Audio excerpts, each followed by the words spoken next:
السلام علیکم ورحمۃ اللہ وبرکاتہ۔ بسم اللہ الرحمن الرحیم۔ الحمد للہ وکفى وسلام علی عباده الذین اصطفى، اما بعد۔ الحمد للہ رب العالمین والعاقبۃ للمتقین، والصلاة علی رسولہ محمد وعلی آلہ واصحابہ اجمعین۔ رب اشرح لي صدري ويسر لي امري واحلل عقدة من لساني يفقهوا قولي۔ رب يسر ولا تعسر وتمم بالخير، رب زدني علما، رب زدني علما، رب زدني علما۔ فاعوذ بالله من الشيطان الرجيم، وأتم الحج والعمرة لله، صدق اللہ العظیم۔ بزرگان محترم، نوجوانان اسلام، عزیزان گرامی، سامعین عزام، عمائدین شہر، پردہ نشین خواتین امت اسلامیہ، اور وہ خوش نصیب مسافر، وہ خوش نصیب لوگ جو مدینے کے مسافر کہلاتے ہیں، جو سفر حجاج پر روانہ ہوتے ہیں، جو حجاز کے مسافر ہوتے ہیں،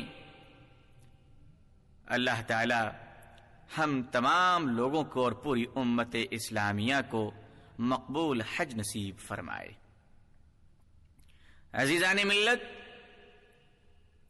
حج اسلام کی 5 بنیادوں میں ایک بنیاد ہے۔ حج ایک اسلام کی عبادت ہے، اہم ترین اسلامی عبادت ہے، اور مسلمان جسے کرنا اپنے لیے باعث مسرت سمجھتا ہے۔ عبادت اللہ کی عبادت ہوتی ہے، یہ تمام لوگوں سے پاک ہوتی ہے، یہ تمام بدعات اور رسومات سے پاک ہوتی ہے، اور اللہ کی عبادت پاکیزہ ہوتی ہے، اللہ کی عبادت طاہر ہوتی ہے، اور حج کر کر مومن اس مقام پر پہنچ جاتا ہے جس مقام کے متعلق وہ تصور نہیں کر پاتا۔ اللہ تعالی حج کے ذریعے سے اسے رفعت عطا فرماتے ہیں، منزلت عطا فرماتے ہیں، عزت عطا فرماتے ہیں، قدر عطا فرماتے ہیں۔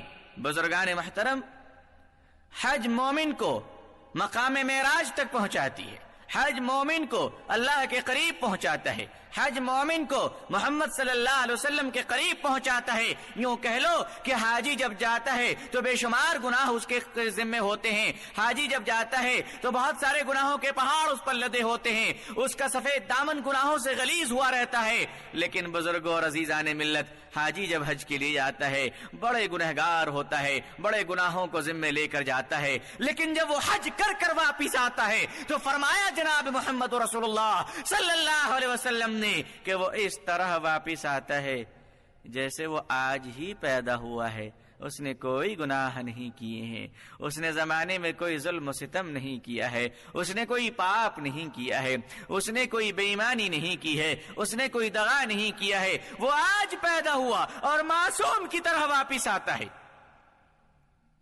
حاجی جب حج کر کر واپس آ جاتا ہے، اس دن سے اس کی زندگی کی شروعات ہوتی ہے، اچھے اور برے کاموں کا لکھنا شروع ہو جاتا ہے، اور اس کے پچھلے گناہوں کو اللہ معاف کر دیتا ہے۔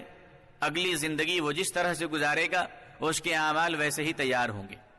تو ایک بات بنیادی طور پر حج کے سفر میں جانے والے حضرات اس بات کو اچھی طرح جان لیں کہ آپ جس سفر کی طرف جا رہے ہیں، آپ مدینے کے مسافر ہیں، آپ اللہ کے مہمان ہیں، آپ حضور اقدس صلی اللہ علیہ وسلم کے مہمان ہیں، آپ کا مقام بہت بڑا ہے۔ اور ایک بات اچھی طرح یاد رکھیے کہ حج آپ نہ اپنی دولت کی بنیاد پر کر رہے ہیں، نہ اپنی شہرت کی بنیاد پر کر رہے ہیں، یہ تو ظاہری ہے ذریعے کہ دولت کی وجہ کر تمہیں ٹکٹ ملتی ہے، لیکن یاد رکھو تمہاری دولت میں وہ طاقت نہیں ہے کہ تمہیں حاجی بنا دے، تمہاری وزارت میں وہ طاقت نہیں ہے جو تمہیں حاجی بنا دے، تمہاری نماز میں وہ طاقت نہیں ہے جو تمہیں حاجی بنا دے، تمہارے عہدوں میں وہ طاقت نہیں ہے جو تمہیں حاجی بنا دے، بلکہ یوں کہہ لو کہ جسے خدا بلاتا ہے، جسے اللہ بلاتا ہے وہی حج کر سکتا ہے۔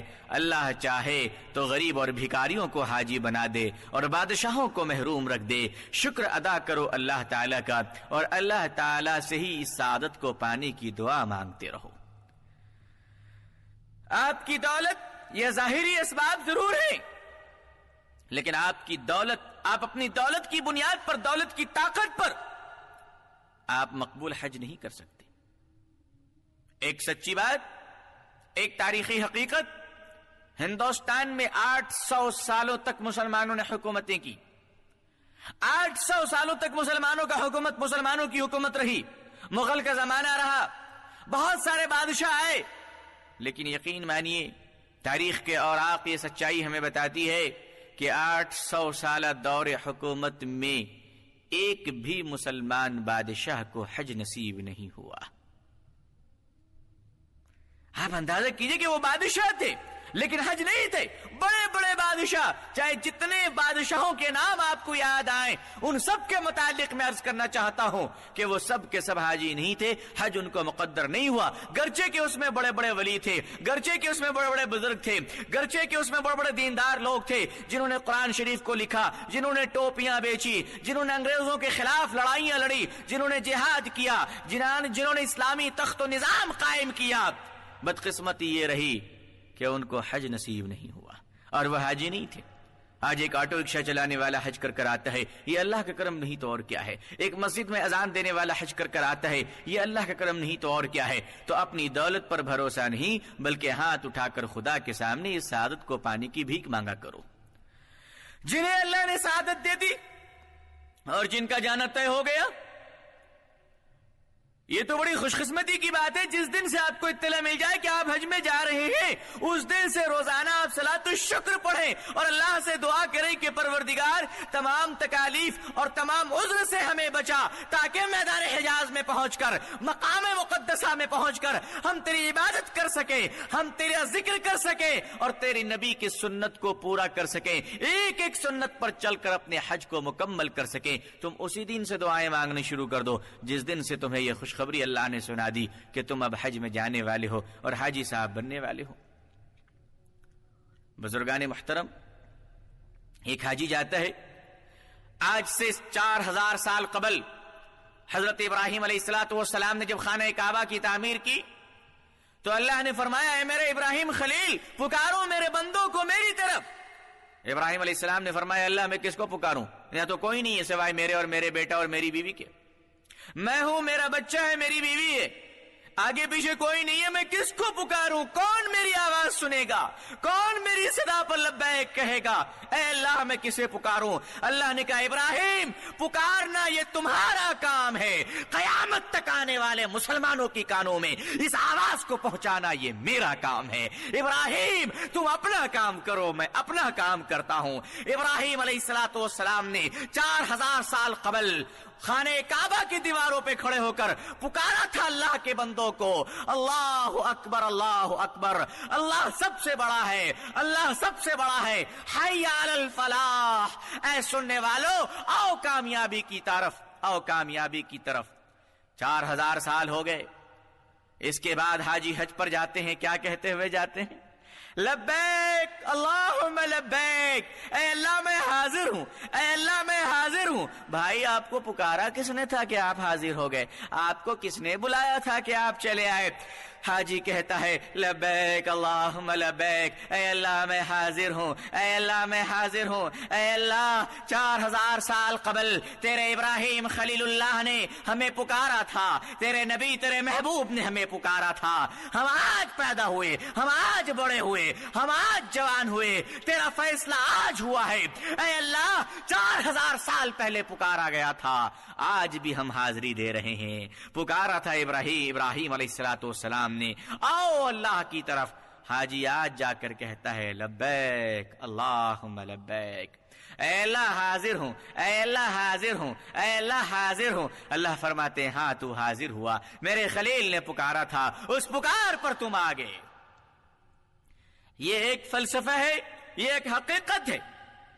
حج خالصتاً اللہ کی عبادت ہے۔ بزرگان محترم، حج میں جانے کی تیاری کیسی ہونی چاہیے اور حج کن لوگوں کو کرنا چاہیے، حج کی حقیقت کیا ہے، حج کی اسپرٹ کیا ہے، ہمیں اللہ معاف کرے، مجھے کہہ لینے دیجئے، آج کل تو ایسے ایسے لوگ حج کر رہے ہیں کہ ڈر لگتا ہے کہ کہیں اللہ کا عذاب نہ آ جائے۔ حج کے سفر میں جا رہے ہیں لیکن اللہ کی لعنت کے مستحق بن کر جا رہے ہیں، حج کے سفر میں جا رہے ہیں خدا کے عذاب کے مستحق بن کر جا رہے ہیں، حج کے سفر میں جا رہے ہیں اللہ کے نبی کے سنت کا جنازہ نکال کر جا رہے ہیں۔ آج کے حاجی لوگ جس طرح سے وہ حج کر رہے ہیں اور جس طرح سے وہ سفر حج میں جا رہے ہیں، یقین مانیے ان حاجیوں کو دیکھ کر شرم آ رہی ہے، جی چاہتا ہے کہ بس خاموشی سے بیٹھ جائیں اور ان حاجی کی شکل کو نہ دیکھیں۔ ایک زمانہ تھا کہ جب حاجیوں کی شکل کو دیکھ کر خدا یاد آتا تھا، آج حاجیوں کی شکل کو دیکھ کر بے ایمانی یاد آتی ہے، آج کے حاجیوں کی شکل کو دیکھ کر جھوٹ اور فریب یاد آتا ہے۔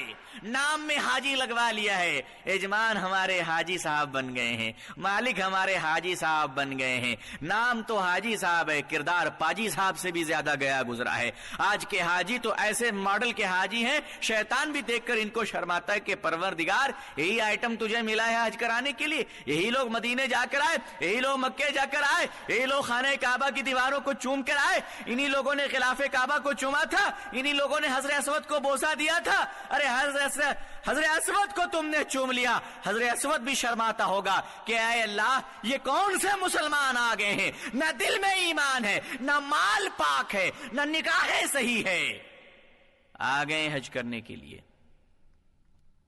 کل تک تم گڑبڑ کرتے تھے، صرف تم بدنام ہوتے تھے۔ ایک آدمی گڑبڑ کرتا ہے وہ بدنام ہوتا ہے، اب آپ حج کر کر گڑبڑ کر رہے ہیں تو بولنے والا کیا بولے گا؟ حاجی صاحب نے بے ایمانی کر لی۔ ارے ظالم، تو بدنام ہو رہا تھا، تو بدنام ہوتا، تو نے اپنے کرتوت کے ساتھ حج کو بھی مکس کر لیا، اب حج بھی بدنام ہو رہا ہے۔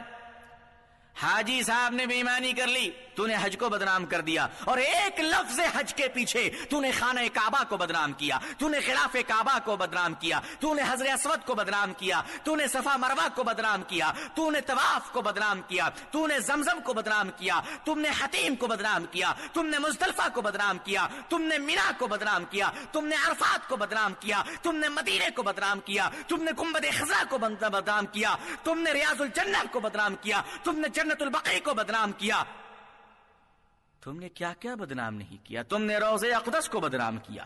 ایک لفظ کے پیچھے اللہ نے جنہیں حج نصیب فرمایا ہے، میرے خوش نصیب حجاج کرام، ڈرو اللہ تعالی سے اور اپنے کردار و اخلاق کو سدھار کر رکھو کہ ایسا نہ ہو کہ تمہارے حج کی گڑبڑی کی وجہ سے اور تمہاری بد اخلاقی کی وجہ سے کہیں تم پر عذاب نازل نہ ہو جائے۔ آج حج میں کیسی کیسی حرکتیں ہو رہی ہے، میں بہت سارے ایسے حاجی صاحب کو خود جانتا ہوں پرسنل طریقے سے، جو ٹورز اینڈ ٹریولز، آج کل تو کافی فیشن بن گیا ہے نا، اور حج اللہ کی عبادت کی نیت سے نہیں ہوتی ہے، آج کل تو پکنک منانے کی غرض سے پوری فیملی حج میں جاتی ہے، ٹور کر کر آئیں گے، فرانس گھوما، اسپین گھوما، چلو ذرا مکہ مدینہ بھی گھوم لیں گے۔ حج ایک ٹور بنتا چلا جا رہا ہے، اور اسی لیے آپ دیکھیے گا پرائیویٹ ٹریولز میں لکھا ہوتا ہے ٹورز اینڈ ٹریولز۔ حج ہے لیکن ٹورز اینڈ ٹریولز، گھومنا پھرنا، موج و مستی کرنا، لکھا ہوتا ہے اشتہاروں میں ایئر کنڈیشن کمرے ہوں گے، آپ کو چلنا نہیں پڑے گا، آپ کو ہلنا نہیں پڑے گا، ہم پیچھے سے ٹھیل دیں گے، آپ خانہ کعبہ میں پہنچ جائیے گا۔ ایسے ہینڈی کرافٹ لوگ جو سائیکولوجیکل ہینڈی کرافٹ ہو، ایسے عیش پسند لوگ، ہم نے سنا تھا نواب واجد علی شاہ بھاگے کیوں نہیں، انگریزوں نے پوچھا آپ کیوں نہیں بھاگے، کہا میرا نوکر نہیں تھا جو موزہ پہنا دیتا۔ یہ نواب واجد علی شاہ کی آخری اولاد ہے، رسیاں جل گئی ہیں مگر ایٹھن نہیں گئی ہے۔ کہا جناب ایئر کنڈیشن کمرے میں رکھیں گے، آپ کو چلنا نہیں پڑے گا، آپ کو ہلنا نہیں پڑے گا، آپ کو ڈولنا نہیں پڑے گا، پکوان نئے نئے طریقے سے، کیا چاہیے آپ کو؟ مغلیہ ڈش، یاسمین کا دسترخوان، ہٹ کا گولا، آپ کو کیا چاہیے؟ حیدرآباد کی دم بریانی، کرناٹک کی ٹماٹر بریانی، تمل ناڈو کا چاپ۔ آپ حج میں جا رہے ہو یا مغلیہ خاندان کی ڈش کی ٹرائی کے لیے جا رہے ہو؟ آپ خانہ کعبہ کا غلاف چومنے جا رہے ہو یا دسترخوان پہ اٹھا بیٹھی کرنے جا رہے ہو؟ ارے مسلمانوں ذرا سوچو تو کہ اگر حج میں تجھے تھوڑی سی تکلیف نہ ہو تو کس کو ہوگی؟ میرے آقا نے جب گرمی کو برداشت کیا تھا تو کیوں نہیں برداشت کر سکے گا؟ تو ایئر کنڈیشن کے پیچھے مرتا ہے۔ میرے رسول صلی اللہ علیہ وسلم کی عظمت سے بڑھ کر کیا تیرے باپ کی عظمت ہو سکتی ہے؟ کیا میرے باپ کی عظمت ہو سکتی ہے؟ ٹورز اینڈ ٹریولز 10 آدمی کو بک کروائیے، آپ کو پھکٹ میں لے جائیں گے، آپ کو مفت میں لے جائیں گے، یہاں بھی کمیشن کھاؤ گے۔ زمین بیچ کر کمیشن کھائے صبر نہیں ملا، جانور بیچ کر کمیشن کھائے صبر نہیں ملا، گاڑی بیچ کر کمیشن کھائے صبر نہیں ملا، اب کیا مکہ مدینہ بیچ کر کمیشن کھاؤ گے؟ اب کیا یہی دھندا ہے؟ ارے خالصتاً عبادت کی نیت سے کرو، خالصتاً عبادت کی نیت سے۔ آج شعبہ بازی ہو رہی ہے، آج کمپٹیشن ہو رہا ہے، نئے نئے انداز سے میجک دکھائی جا رہی ہے۔ مجھے تو لگتا ہے کہ اب وہ وقت دور نہیں۔ یہ کیا ہے؟ بنیا مارواڑی سندھی لوگ بزنس کرتے ہیں، 2 شرٹ لیجئے 1 شرٹ فری مل جائے گی، 2 شرٹ لیجئے 1 شرٹ فری مل جائے گی، دیوالی کا بمپر مزہ کھلے گا، شاپنگ کیجئے کار نکل جائے گا۔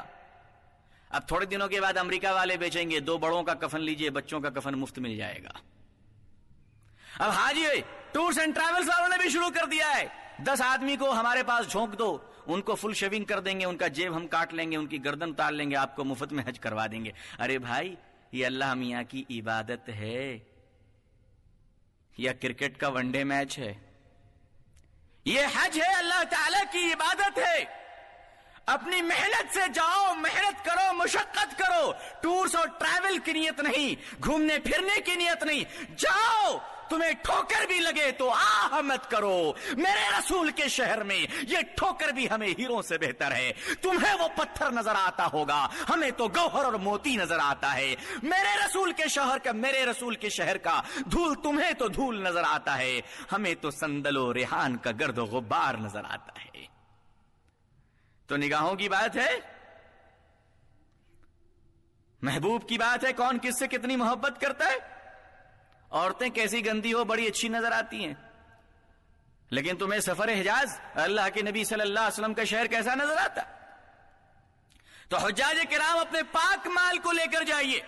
اگر آپ کے مال پاک نہیں، آپ کی کمائی ٹھیک نہیں ہے تو حج میں مت جاؤ، ورنہ خدا کی لعنت آ جائے گی تم پر، تمہارے بال بچوں پر خدا کا عذاب آ جائے گا۔ یہ ڈھکوسلا، یہ بکواس، یہ بدتمیزی، یہ نالائقی، یہ سب بند کیجئے۔ میں ایسے حاجیوں کو جانتا ہوں جن کو ٹورز والوں نے کہا کہ آپ کو پیسہ نہیں ہے، آپ آئیے حج کر جائیے، آنے کے بعد دے دیجئے گا۔ آپ حج کر لیجئے، آنے کے بعد پروفٹ میں دے دیجئے گا۔ قرض لے کر حج جانا جائز ہے؟ مفتیان کرام سے ذرا مشورہ کر لیجئے گا۔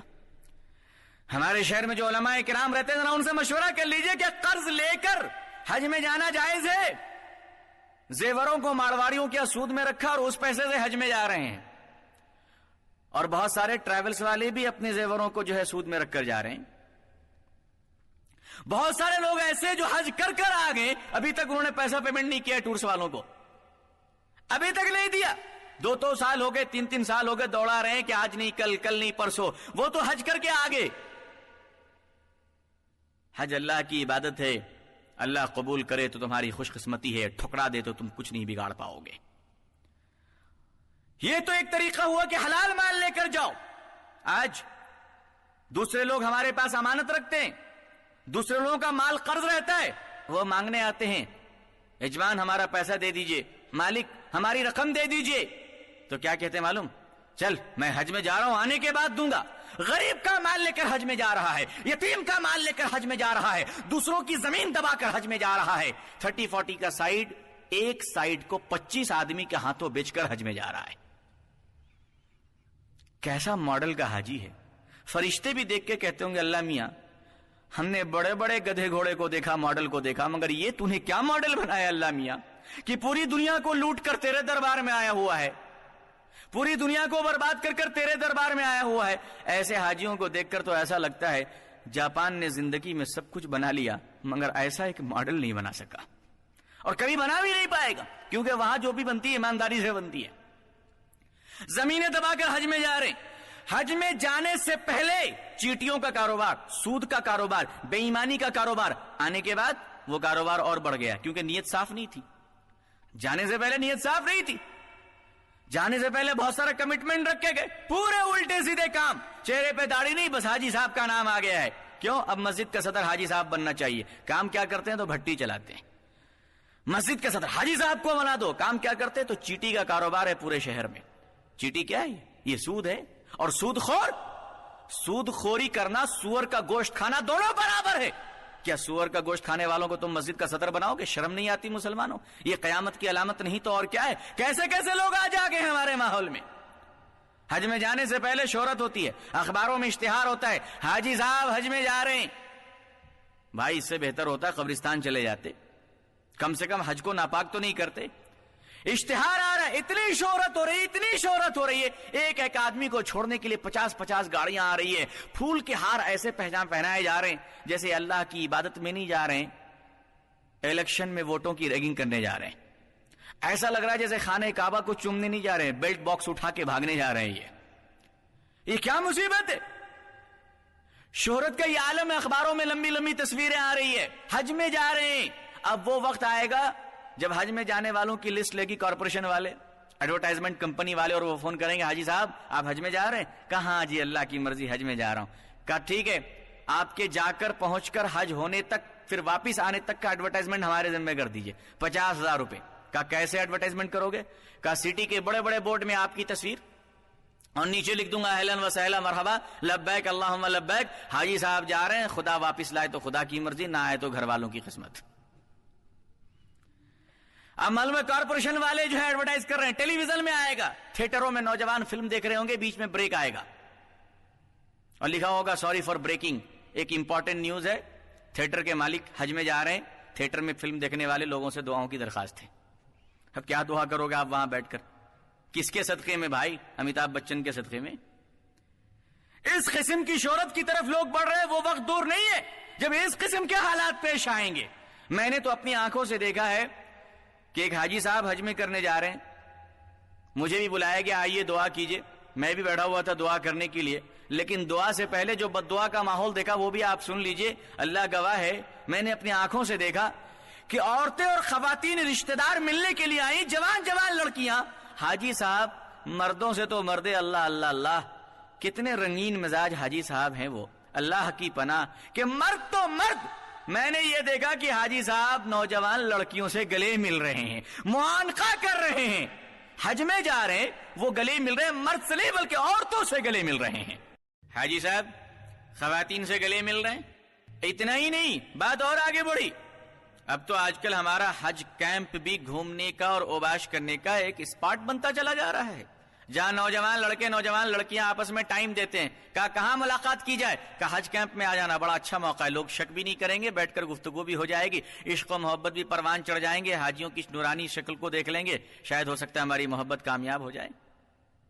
لو میرج کرنے میں آسانی ہو, حجاج کرام کی دعائیں لے کر. حاجی صاحب کے آگے پیچھے ویڈیو کیمرہ لے کے لوگ لگے ہوئے ہیں, کیسیٹیں بن رہی ہیں, ویڈیو کیسیٹیں بنائی جا رہی ہیں, ایئرپورٹ پہ دھوم دھام ہے, آنے پر دھوم دھام ہے. میرے بزرگ اور دوستو, اللہ کی عبادت سادگی کے ساتھ کرو, اللہ کی عبادت میں شیطانی حرکتوں کو شامل نہ کرو, ورنہ تمہارا حج ضائع ہو جائے گا, تمہارا حج برباد ہو جائے گا, تم کسی قابل نہیں رہو گے, تمہاری دعائیں قبول نہیں ہوگی.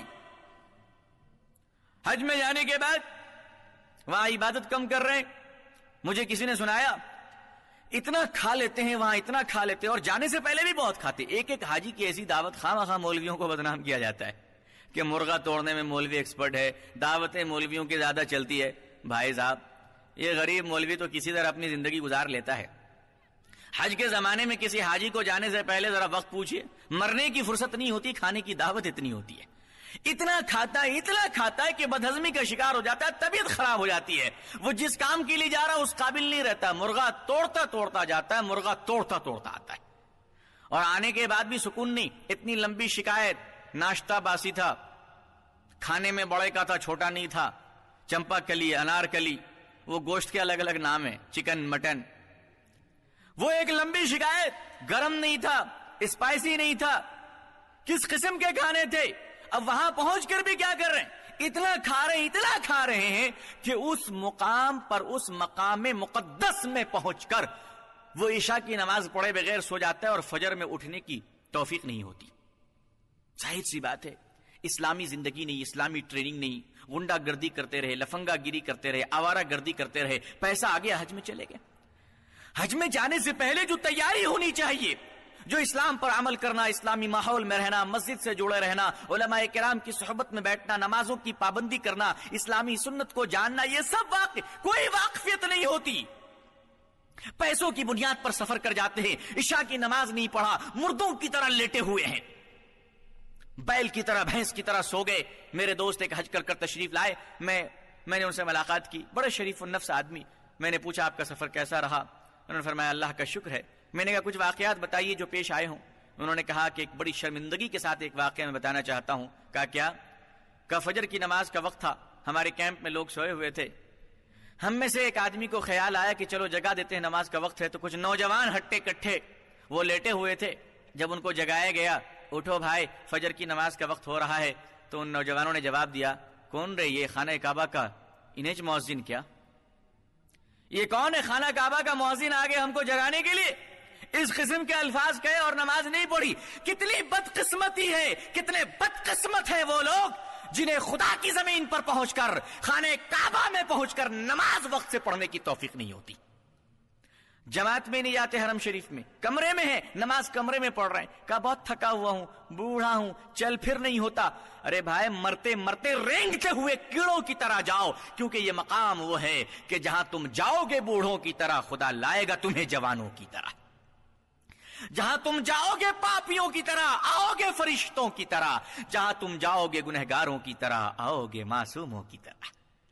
لیکن دوستو اور بزرگوں، یہ سب کیوں ایسا ہو رہا ہے؟ نماز جماعت سے کیوں نہیں ملتی؟ حرم شریف میں نماز نصیب نہیں ہوتا، نماز وقت پر نہیں ہوتا، حج قبول نہیں ہوتی، حج میں عبادت نہیں کر پاتے۔ یہ سب اس وجہ سے ہوتی ہے کہ جانے والے کی نیت ٹھیک نہیں اور مال ٹھیک نہیں۔ حالانکہ وہاں پر پہنچ کر تو کمرے کا دھیان نہیں آنا چاہیے، گھر کا دھیان نہیں آنا چاہیے، آرام کا دھیان نہیں آنا چاہیے۔ تمام عمر تم آرام کرتے رہو، جب یہاں پہنچے ہو تو خدا کو یاد کرتے رہو۔ اتنا پکارو اللہ کو، اتنا پکارو اللہ کو کہ اللہ کو تم پر ترس آ جائے، رحم آ جائے۔ دعا کرو مینا میں، جمرات میں، عرفات میں، مزدلفہ میں، صفا مروہ میں، طواف میں، حجر اسود میں، حرم شریف کی عبادت میں اتنی دعائیں مانگو کہ اللہ تمہیں معاف کر دے۔ اپنے لیے دعائیں مانگو، اپنے بال بچوں کے لیے مانگو، اپنے رشتہ داروں کے لیے مانگو، اپنے ملک وطن ہندوستان کے لیے دعائیں مانگو۔ اسے بریانی کھانے سے فرصت کہاں، وہ اللہ کی دعائیں کیا مانگے گا اللہ سے؟ اتنا ہی شوق تھا بریانی کھانے کا تو ہندوستان بہت ہی کھا لیتے، اتنا پیسہ کیوں برباد کر رہے ہو؟ اب جو حجاج کرام صحیح طریقے سے حج میں جا رہے ہیں، اللہ تعالی ہم سب کو صحیح حج نصیب فرمائے۔ بے ایمانی کر کے حج مت جائیے، اور بے ایمانی کر کے حج میں جانے والوں کا ساتھ نہ دیجیے، ان کے لیے دعا بھی مت کیجیے، کوئی ضرورت نہیں دعا وغیرہ کرنے کی ان کے لیے۔ بے ایمان بے ایمان ہے، خانہ کعبہ میں جانے سے تھوڑی نا ایماندار بن جائے گا، اس کا مال تھوڑی نا پاک ہو جائے گا۔ البتہ جو حجاج کرام دل سے حج میں جا رہے ہیں، میں ان حضرات کے لیے چند باتیں ضرور بتانا چاہوں گا، کیونکہ مجھے بھی لالچ ہے کہ ان حاجیوں کی دعاؤں میں ہمارا حصہ ہو جائے۔ میرے دوستو، جو حلال کمائی سے جو لوگ حج میں جا رہے ہیں، میری ان سے درخواست ہے۔ جو بے ایمانی کی کمائی سے جا رہے ہیں، میں ان سے دعاؤں کی درخواست نہیں کرتا، کیونکہ ان کی دعاؤں میں سوائے اللہ کی لعنت کے اور کچھ نہیں ہوتا۔ ایمانداری اور حلال کمائی سے جانے والے حجاج کرام کے قدموں پہ بیٹھ کر میں یہ درخواست کرتا ہوں کہ آپ اپنی نیک دعاؤں میں مجھ جیسے پاپی اور گنہگار کو ضرور یاد فرمائیے گا کہ اللہ ہمیں بھی معاف کر دے، اور اللہ ہمیں بار بار اپنے گھر کا دیدار نصیب فرمائے، مدینے کا دیدار نصیب فرمائے، مدینے کی زیارت نصیب فرمائے، آمین۔ حجاج کرام جب آپ پہنچے حج کے لیے، تو جب آپ شہر مکہ میں پہنچیں گے، حدیث میں آتا ہے کہ حج میں جانے والے یا عمرہ میں جانے والے لوگ جب پہلی بار کعبہ کو دیکھتے ہیں، پہلی بار، فرسٹ ٹائم، پہلی نظر، یہ نہیں کہ ایک بار حج میں گئے اور دوبارہ حج میں جائیں گے تو پہلی بار نہیں ہوگا، نہیں، اس شہر میں آپ جائیں گے، اس سفر میں پہلی بار کعبے پر جب نظر پڑے گی آپ کی، دوسری بار آپ حج میں جائیں گے پھر بھی پہلی بار جب آپ کی کعبے پہ نظر پڑے۔ حدیث میں آتا ہے کہ جب مومن کی پہلی نظر کعبے پہ پڑتی ہے تو اس وقت وہ اللہ تعالی سے جو کچھ بھی دعا مانگتا ہے اللہ اسے قبول فرما لیتے ہیں۔ یہ حضور صلی اللہ علیہ وسلم کا وعدہ ہے، یہ آپ صلی اللہ علیہ وسلم نے اپنی امت کو یقین دہانی فرمائی ہے۔